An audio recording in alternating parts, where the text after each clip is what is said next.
You ever seen a judge smirk at a man, right in his face, like he's trash that somehow made it past security? No warning, no shame, just open court, full gallery, and a racist joke that got more laughs than objections. Yeah, that happened. Tuesday morning, Franklin County Courthouse. Sunlight filtering through stained glass windows like it was trying to cleanse a place too far gone. Packed room, odd for a civil hearing. Most folks didn't even know what case was being heard. Whispers floated through the room. Some said the guy in the suit was a former Fed. Others thought just another activist gunning for a headline. Either way, folks were curious. That's when he walked in. Name's Lionel Brooks, mid-30s, sharp gray suit, no tie, clean-shaven. He moved like a man who didn't need to explain himself. He wasn't flashy, didn't posture, just carried a briefcase and the kind of silence that said he wasn't here to play. He took a seat at this plaintiff's table, smooth and silent, while the judge, Harold Kinsey, 65, white hair so polished it looked shellacked, glanced down from the bench with a smirk curling up like it had been waiting all morning. "You lost, son," he said into the mic. "Maintenance comes through the back entrance." And just like that, laughter. Not from everyone, but enough to make the room feel heavy. A deputy turned his eyes away. A clerk bit down a grin. Some attorneys squirmed in their chairs but didn't say a word. Kinsey was untouchable, and they all knew it. Lionel didn't blink, didn't speak. He calmly opened his briefcase, lined up his papers, adjusted a single sealed envelope, then rested his hand on it like it was a living thing. Kinsey leaned back, still amused. "No attorney of record? No ID badge? What's this? A self-representation circus?" More chuckles. Lionel stayed silent. Just made sure everything was in order. And that's when things shifted, just a little. He looked up, not at the judge, but at the clerk. "Is this being recorded?" he asked. Clerk hesitated, then nodded. "Good." First time his voice hit the air. Crisp, controlled. The kind of voice that didn't rise because it didn't have to. The laughter dried up. Judge Kinsey narrowed his eyes. "Excuse me?" But Lionel just folded his hands and sat, saying nothing more. The silence was sharp. People leaned in, not sure what was happening, but sensing something had just cracked. Now let me back up a sec. 12 years ago, Lionel Brooks wasn't standing in a courtroom. His baby brother Caleb was. 19 years old. Arrested for a liquor store robbery he didn't commit. 2 shaky witnesses. No weapon found. Lionel, back then, was a Department of Justice investigator, internal affairs. Believed in the system like folks believe in church pews and clean slates. He flew in from D.C. with video footage showing Caleb miles away at a gas station during the time of the robbery, time-stamped clear as day. But Judge Kinsey, yeah, same guy, threw it out on a technicality, said it was submitted 4 hours late.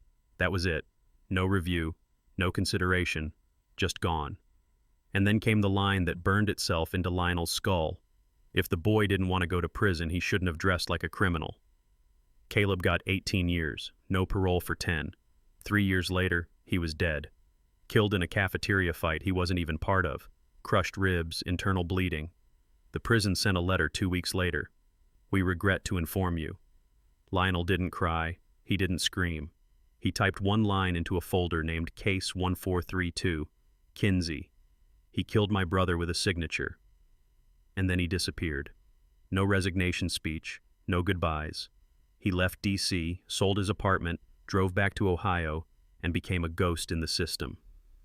By day, quiet document analyst at a private firm. By night, obsessive hunter of courtroom records, FOIA requests, sealed motions, sentencing disparities.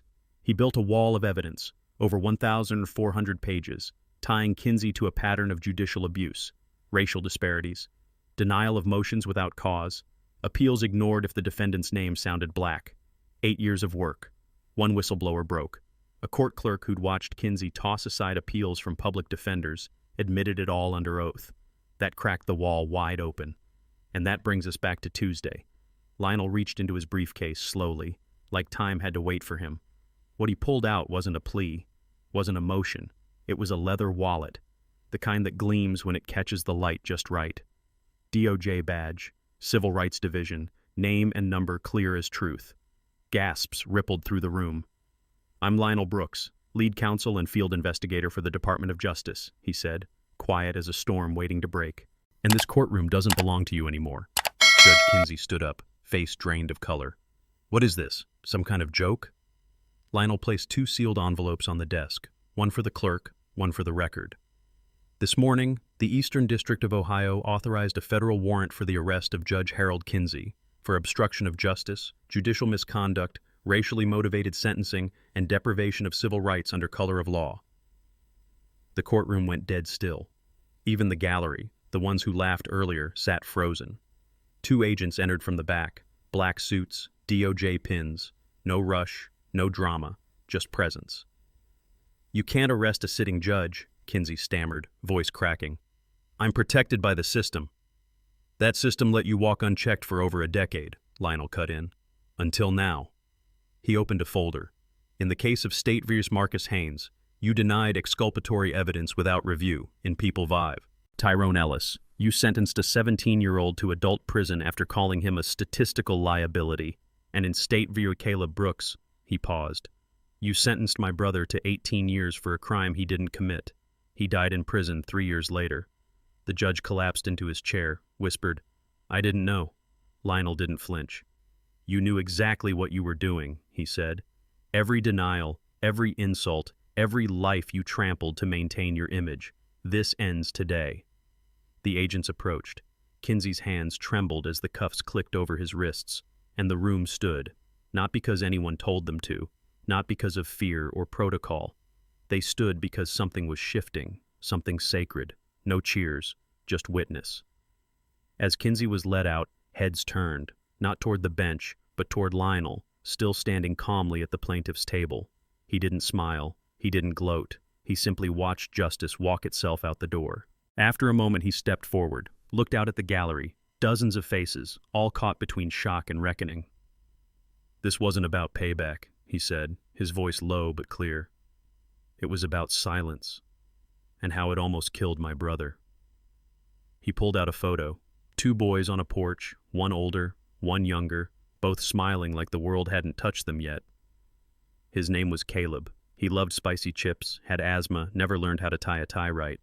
He believed the system would protect him, even when I stopped believing it myself. You could hear a pin drop. There are hundreds more like him. Men and women rushed through these halls, turned into case files and forgotten. This courtroom belongs to them now. Not to me, not to Kinsey, not to anyone who thinks a robe makes them a god. He turned slightly, eyes sweeping the crowd. I didn't arrest a man today, he said. I interrupted a pattern. That hit different. A few people wiped their faces. One man whispered, Amen. Even the federal agents looked different now, like they weren't just executing a warrant, but witnessing a chapter close. And then, this moment. As Lionel made his way out the courtroom, past the now empty bench, a small voice cut through the stillness. A little boy, maybe 9, tugged at his sleeve. Sir, are you the new judge now? Lionel knelt down, looked him in the eye, and said gently, No, I'm just doing what my brother never got the chance to do. Yeah, that one stuck with people. Outside, the media swarmed. Cameras, mics, lights, chaos. But Lionel didn't head toward them. He stayed on the courthouse steps, wind brushing his coat, breathing, really breathing, for the first time in years. A reporter shouted, Mr. Brooks, what should the public take from this? He turned, not seeking the spotlight, just offering a truth he'd earned with blood and time. If they ever tell you that you don't belong, he said, don't prove them wrong with revenge, prove them wrong with presence. You don't need a badge to fight for justice. You don't need a title to stand in truth, and you damn sure don't need permission to protect what matters. Someone yelled, What happens next? Lionel didn't hesitate. Next, you watch what you vote for. You listen when quiet voices speak. You show up when it's inconvenient. And if they ever tell you to stay in your place, you remind them this country doesn't move forward without us. And that was it. No anthem, no explosion, just movement. So now it's your turn. Was justice served that day, or did it come too late? Let us know in the comments, because some fights don't need fists, just truth. And someone brave enough to stand when everyone else sits. Subscribe for more stories that won't be silenced, because silence is the oldest accomplice to injustice.